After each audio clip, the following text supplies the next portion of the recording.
ساتھیوں، قرآن سنتے جاؤ، حدیث سنتے جاؤ اور اپنے ایمان کا جائزہ لیتے جاؤ۔ ہاں اب سنیے میرے بھائیوں، اللہ کے نبی صلی اللہ علیہ وسلم کو دفن کر دیا گیا۔ سب سے پہلے ابو بکر صدیق نے نماز جنازہ پڑھی، اس کے بعد عمر فاروق نے، عثمان غنی نے، حضرت علی نے، پھر صحابہ نے، لوگ آتے گئے نماز پڑھتے گئے، پھر بعد میں بچوں نے، اور سب سے لاسٹ میں عورتوں نے، عورتوں کے بعد سب سے لاسٹ میں بچوں نے۔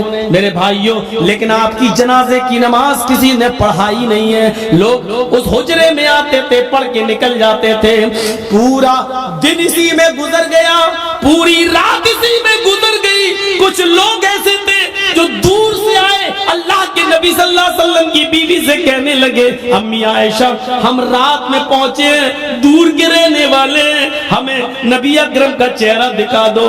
تو انہوں نے سر کھول دیا اور کہا دیکھ لو۔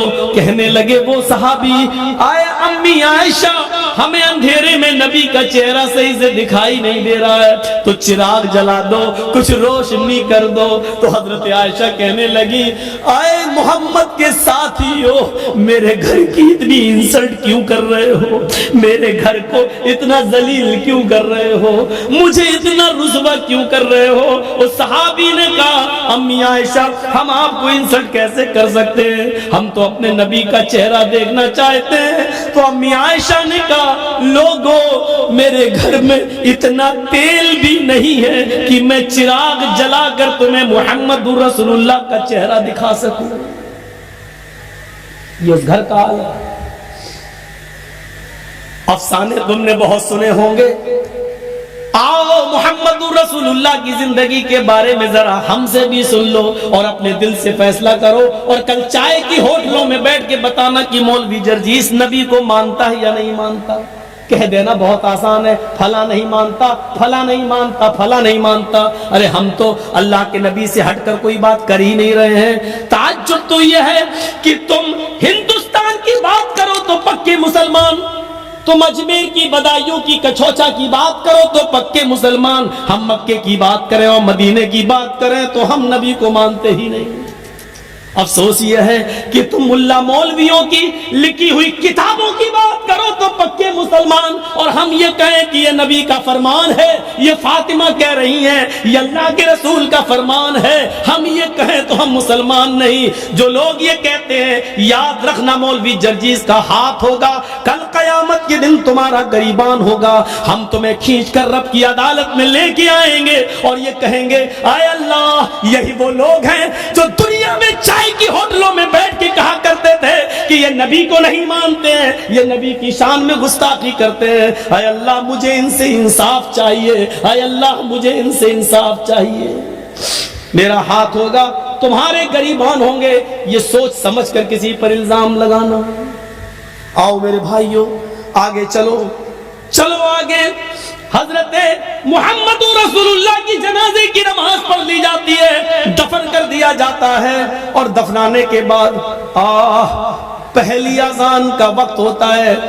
حضرت بلال کو آواز دی جا رہی ہے، آئین البلال، بلال کہاں ہے؟ بلال خاموش کھڑے۔ لوگوں نے کہا بلال کیا ہوا؟ اذان دو، وقت ہو گیا ہے۔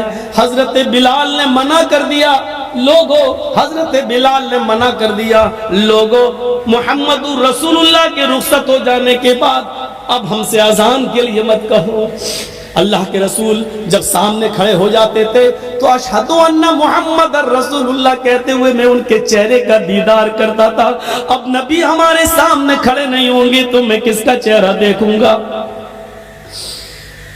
حضرت بلال اس حد تک نبی اکرم کی جدائی میں اس حد تک چلے گئے کہ وہ جہاں گلی جس گلی میں جاتے یہی کہتے ہیں، اللہ کے رسول مجھ سے کیا غلطی ہو گئی، مجھے چھوڑ کے کیوں چلے گئے؟ اے میرے نبی میں نے کیا خطا کی، مجھے چھوڑ کے آپ چلے گئے؟ یہ ان کی زبان سے جملے نکلنے لگے۔ لوگوں نے ان کو مدینے سے باہر بھیج دیا۔ یہاں رہیں گے مسجد نبی کے بغل میں روضہ رسول کو، نبی اکرم کی قبر کو دیکھیں گے تو یہ نبی کو بہت یاد کریں گے. چلو ان کو کچھ مہینوں کے لیے باہر بھیج دیں.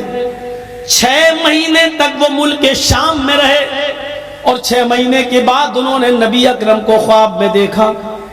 6 مہینے کے بعد خواب میں دیکھا تو کہا، اللہ کے نبی خواب میں ان سے کہہ رہے ہیں، اے بلال تو میرا مدینہ چھوڑ کے کہاں چلا گیا؟ اے بلال تو میری قربت چھوڑ کے کہاں چلا گیا؟ اے بلال تو میری نزدیکی چھوڑ کے کہاں چلا گیا؟ اے بلال تو مدینے میں واپس آ جا.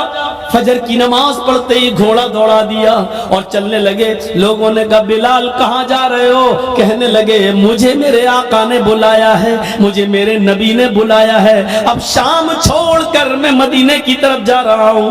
6 مہینے کے بعد مدینے آئے. مدینے میں پہنچ کر فوراً لوگوں سے پوچھا کہ مجھے محمد رسول اللہ کی بیٹی فاطمہ سے ملواؤ. فاطمہ رضی اللہ تعالیٰ عنہ کی شکل محمد رسول اللہ سے اپنے ابو سے بہت ملتی جلتی تھی، بہت حد تک ایک تھی. لوگوں مجھے فاطمہ کا چہرہ دیکھ لینے دو کہ ان کو دیکھ کر میں محمد رسول اللہ کو یاد کر لوں گا. لوگوں نے کہا بلال تم مدینے سے باہر تھے، ٹیلی گرام کا اور موبائل کا زمانہ نہیں تھا.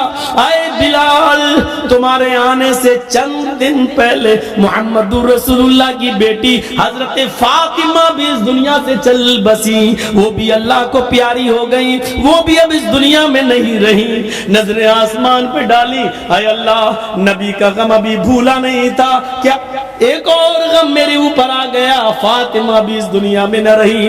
زبان سے نکلا انا للہ و انا الیہ راجعون.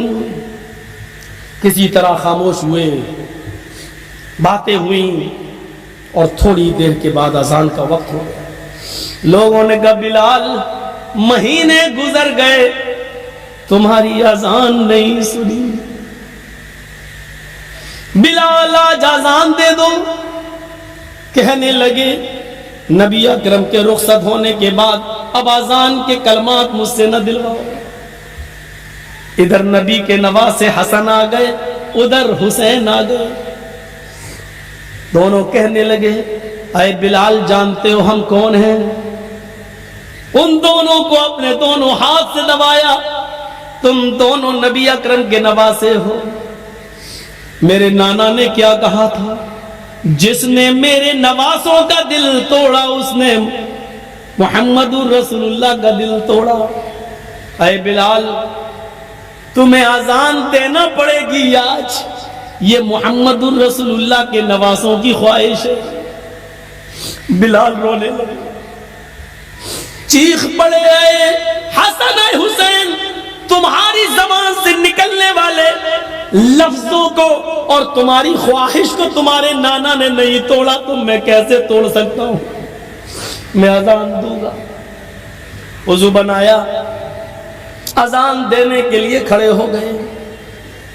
وہی اونچائی ہے، وہی مسجد نبوی کا مینارہ ہے، وہی کانوں میں انگلی دی ہوئی ہے اور اسی جگہ پر اذان کے کلمات بلند ہو رہے ہیں. حضرت بلال کی اذان سننے کے لیے لوگوں نے پہلے ہی مسجد بھر دی. اذان سے پہلے ہی مسجد آباد، کھجور کے پتوں کی بنی ہوئی چٹائیاں بچھی ہوئی، سارے لوگ مسجد میں بیٹھے ہیں. 6 مہینے پرانا محمد رسول اللہ صلی اللہ علیہ وسلم کا زمانہ یاد آ رہا ہے.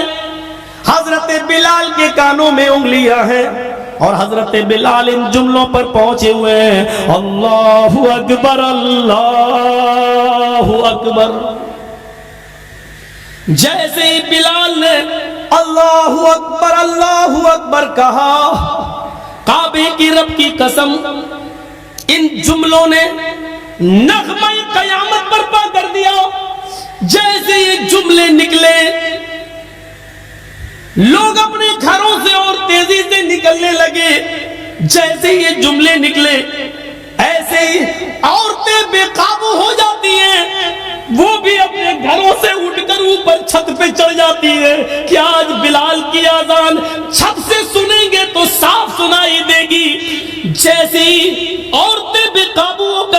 پہ چل رہی تھی، لوگ دھڑا دھڑ مسجد کی طرف بھاگ رہے تھے، اس وقت بلال ان جملوں پر پہنچ چکے تھے، اشہد ان لا الہ الا اللہ۔ بلال کی زبان سے جب یہ جملے نکلے، اشہد ان لا الہ الا اللہ، اس وقت تک پرندے درختوں کے اوپر بیٹھ گئے تھے، گویا کہ پرندے بھی حضرت بلال کی اذان سننے کے مشتاق ہوں۔ درختوں کے پتوں کی جنبشیں بند تھیں، شاید آج وہ بھی اذان سننا چاہتی ہے۔ یہ ساری چیزیں بے قابو تھی، عورتیں چھتوں پہ چڑھ کے بلال کی اذان سننا چاہ رہی ہیں، درختوں کے پتے جنبش نہیں کر رہے ہیں، چہچہانے والے پرندے بھی خاموشی کے ساتھ بلال کی اذان سن رہے ہیں، اور صحابہ کرام کی آنکھوں میں آنسو ہے۔ نبی اکرم کا زمانہ یاد آ رہا ہے، ایک ایک صحابی کی آنکھوں سے گرنے والے